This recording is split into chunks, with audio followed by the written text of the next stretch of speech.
By the late 70s, R2 found himself in that rarefied pantheon of American screen icons. Fame had a profound effect on the little droid. He really worked so hard on that first film, and I think it was during the second and third that things really changed. You know, when you're that young and you get a home run, your first major feature, it put a lot of pressure on him to outdo himself. He was, making demands and having his publicists and his entourage. And then he went through the whole, grand star thing and, demanding trailers and Winnebagos and God knows what all. At the height of his fame, R2 took a vacation in Manhattan.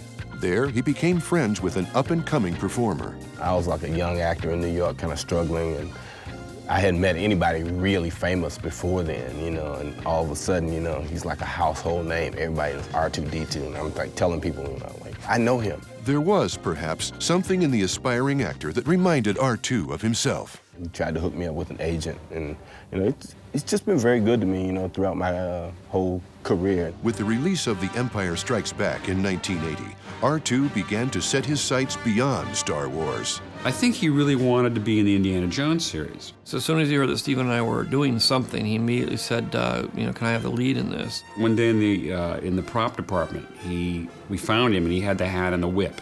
Well, as an actor, you have to understand that R2 is limited. He used to say he would like to have been a Shakespearean actor. He could carry a spear.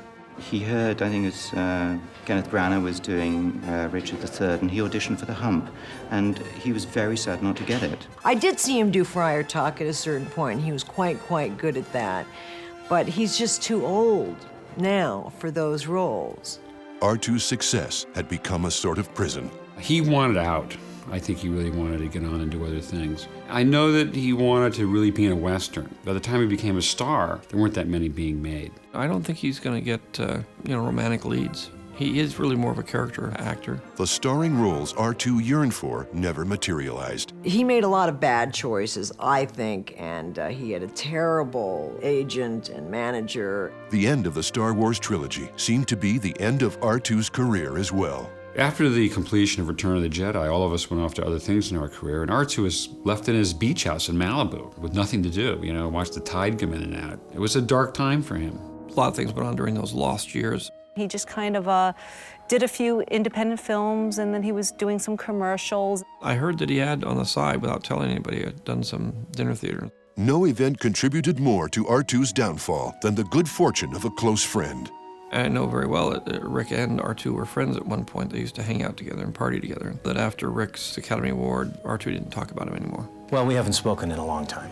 And I'm not surprised that he was unhappy that I won because he and I have been at odds. He's a keen follower of the Academy Awards. I don't think he's an actor. I think he's a personality. Notice that no one else hires him.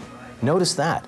Not being nominated was a tremendous disappointment to him, and I think he felt that he'd let the family down. Especially my father.